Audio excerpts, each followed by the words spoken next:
Organic, unpredictable, unknown, lovely, beautiful, a sense of fulfillment. This is part of the pleasures of life and not the chores of life.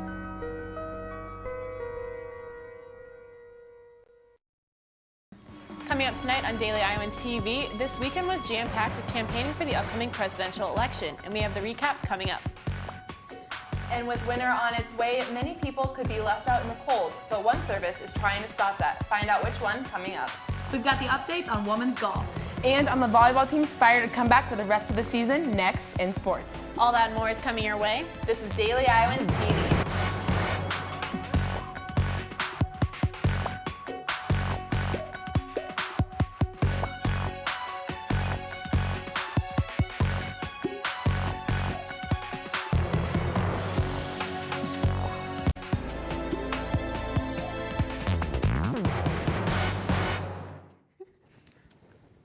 Good evening and thanks for joining us. I'm Kelsey Sanger. And I'm Hannah Hawks.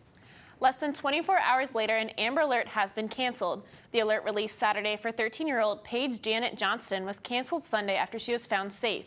The alert was issued at 3:30 after Johnston was believed to be headed to Florida with 19-year-old Kevin Ramirez. They found Johnston in Georgia with Ramirez after pulling over their vehicle. Ramirez has been charged with child stealing and enticing a minor. This investigation is ongoing. The names of the officers involved in the Cedar Rapids shooting of Jonathan Tyler Grossman on Tuesday night have been released. Officers Lucas Jones and Bryson Garinger were interviewed by the Iowa Division of Criminal Investigation and shared their side of the incident. The shooting was reportedly caused by the officers questioning 3 people, including Grossman, who looked to be involved in drug-related activity. Grossman then fled the scene and allegedly shot at the officers. The officers returned fire and killed Grossman. The 2 officers are currently on a paid leave of absence. This past Saturday, Des Moines was flooded with Democratic presidential hopefuls, campaign rallies, and one large Democratic pep rally. Daily Iowan TV's Cole Johnson has the full recap. Presidential race 2016 is in full swing, and that can't be any more clear than after this past Saturday in Des Moines. The Clinton campaign held a political rally before the Jefferson-Jackson dinner and brought along a few power players to help draw in the voters. First up was former President Bill Clinton. It's been over a year since he's visited Iowa, and minus a small disagreement from a protester, the rest of the crowd was more than happy to see him. Former President Clinton first talked about young voters and their influence in the upcoming election, and then shared how despite everything thrown at Hillary, she is still looking to make change. The only thing I want to say is I believe that progress has been made, but there's more that needs to be done. After Bill spoke, pop singer Katy Perry made an appearance to campaign for Hillary and even perform a few songs for the crowd. After Katy's performance, Hillary finally came out and addressed the crowd to share what she would be discussing later that night at the Jefferson-Jackson dinner. We're gonna fight to the very end of this campaign for you and for your families, for fairness, for justice, for the kind of America that every one of you deserves. Thank you and God bless you. Everyone at the rally then marched to the Jefferson-Jackson dinner held in Hy-Vee Hall to listen to Hillary, Bernie Sanders, and Martin O'Malley all discuss their policies and hopes for the upcoming caucuses. Reporting from Des Moines, Cole Johnson, Daily Iowan TV. At the Jackson-Jefferson dinner, Bernie Sanders called into question Hillary's character and her political record, saying that she is not fit to lead. Martin O'Malley owned in on his own record and stated how it spoke for itself, and that will show in the polls now that Lincoln Chafee and Jim Webb have dropped out of the race. Hillary focused her approach on attacking the Republican side and looking into the problems in their ideas and their views. Democrats weren't the only ones campaigning in Iowa. 4 Republican candidates stopped by Waterloo this weekend to talk to supporters. Mike Huckabee, Ted Cruz, and Bobby Jindal spoke at an Iowa Grassroots Coalition Summit about foreign policy, immigration, and religion. Ben Carson made an appearance at a Waterloo Barnes & Noble for a book signing and talked with people about faith and religion. The UI will soon be updating 2 residence halls and saying goodbye to another. The Board of Regents voted to spend over $9 million updating Dom Residence Hall in the Courier Steam Tunnel at the bridge. Also voted to allow the 95-year-old Quadrangle Hall to be torn down this summer. This space will eventually be used for this new $68 million pharmacy building. Along with these renovations, the UI plans to finish construction on the new Madison Street Residence Hall by fall 2017. Well, it sure has felt like fall with a lot of pretty leaves and good weather. Absolutely. The sun was nice to see for a change today. Let's toss it over to Casey Lindekrantz in the weather studio to see how long this is going to last. Thanks, guys. This weekend has been perfect, but don't plan on that perfect weather sticking around. There's 3 days this week with a good chance for rain. Monday looks to be nice in the morning with temps in the low 40s, and it should be sunny. Moving to the afternoon, it should heat up to the low 60s. After hitting a high in the low 60s, temps will drop to the low 50s for the evening with clear skies. Moving to Tuesday and Wednesday, rain is likely for both days with highs in the mid-50s. Continuing to Thursday and Friday, you can look for highs in the low 50s and upper 40s, and lows in the upper 30s. Both days should be partly cloudy. Halloween will see a small chance for rain all day, but it should be slightly warmer with highs in the mid-50s. That's all I have in the weather studio. Back to you guys at the desk. With the approaching winter comes colder nights, and for those sleeping on the streets, the weather can mean life or death. Taylor Smith takes a closer look at the new shelter trying to help out. As winter slowly approaches, temperatures have been decreasing. This has raised awareness for many homeless people. Years ago was the day there was 50 degrees below, and it was the coldest I ever seen it out here. And I was in shock for like 2 days, but I slept wherever I could, to be warm. I was actually more grateful to some of the people that got to sleep under bridges and go through that. I ain't have to go through that. Luckily, there are supportive services that not only provide shelter, but help individuals and families get back on their feet. So Shelter House provides emergency shelter every day of the year. We have a 70-bed facility here, and we provide homeless services for men, women, and children who are experiencing homelessness in our community. Since the owners of the emergency shelter have decided to sell it, concerns have increased. How is this benefiting the homeless? Hodge Construction, they're the owners of that property on South Gilbert, the old Aldi's grocery store, and they've been trying to sell the property for a number of years now. It was just an incredible gift that they stepped forward last year. They heard about our desire to host a pilot project and to have a shelter where we remove those barriers, and they wanted to partner with us. Although some people may miss the old shelter home on South Gilbert Street, others are excited for change.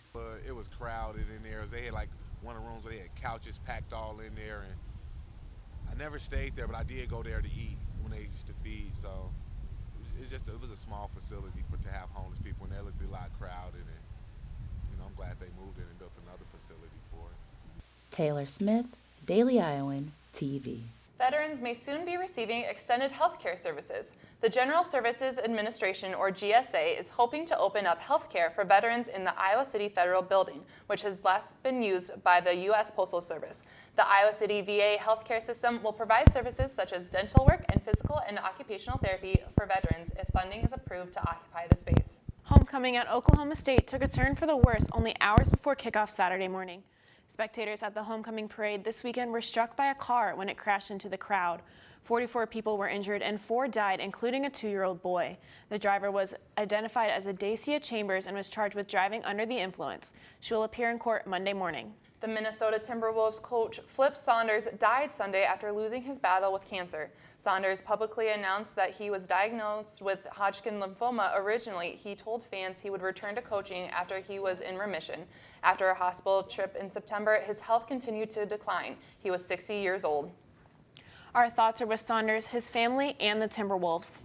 Absolutely. Let's toss it over to the sports studio to catch up on Hawkeye athletics. Guys? Thanks, Kelsey and Hannah. Even though Iowa football might be on a break this weekend, their recent performances have been keeping the action going in the top 25 polls. That's right, Iowa's now ranked number 10 in the AP Top 25 polls, making them one of 3 Big Ten teams within the top 10 of the poll. Hawkeye football has surprised everyone this season and will hopefully continue that trend this upcoming weekend against Maryland. But for today, we have updates on other fall athletics. The Iowa women's volleyball team has had a couple tough games lately. Yeah, they have. They have taken 10 consecutive losses in Big Ten conference play, including this past weekend against Minnesota. But reporter Hannah Thompson tells us why this team isn't giving up just yet. Iowa volleyball took to the court this weekend, taking on yet another ranked opponent, Minnesota.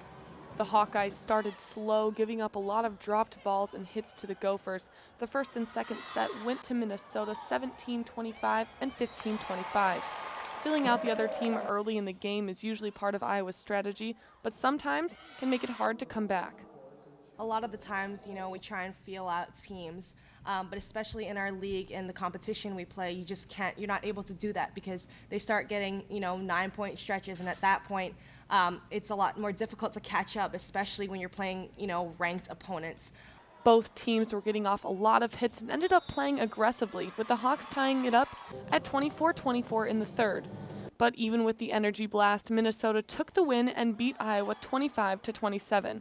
When it came down to it with this matchup against Minnesota, both teams had to rely heavily on their blocks and their digs. But even more than that, it was all about who could find the best hole on the court and who could find that hole the fastest.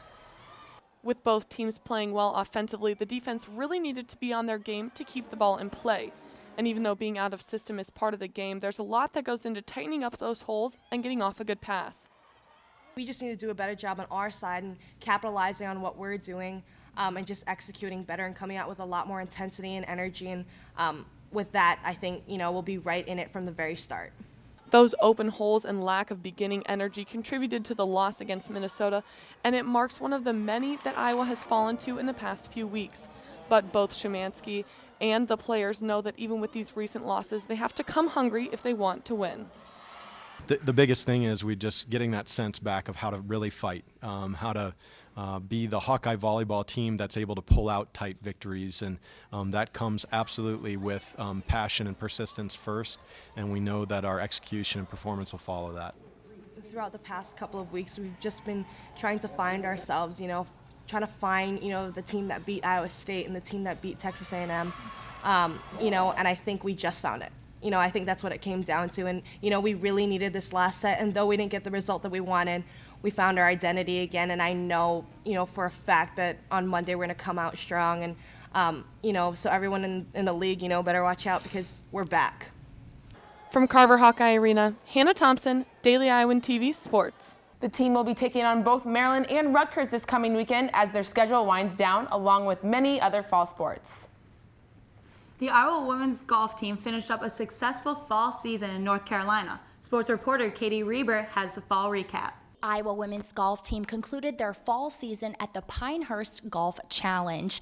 I caught up with a few of the Hawks at the Hoke Family Golf Complex to see how the fall went and what they're bringing to the course for the spring. This golf team was off to a strong start this fall season as they won the team title at the Diane Thomason Invitational, being their first team title since 2012 and being their first fall meet at Finkbine. This win set the pace for the season. We started off with a win, which gave us a lot of momentum going into each of our tournaments. And by winning the home tournament, so we all got very pumped up, and we were just working very hard for the next 3 tournaments. This hard work paid off as the Hawks concluded this fall season with 8 individual top 10 finishes in 3 tournaments this season. Just having 5 girls out there that we know can just pull out a low score. I think everyone shot under par or close, and just being able to have that score and continue to compete with really good teams. 3 Hawkeyes were named to the Big Ten Women's Golfers to Watch list for the 2015-16 season. Senior Amy Ime, junior Jessie Sindlinger, and sophomore Jessica Ip are 3 standouts of this crew.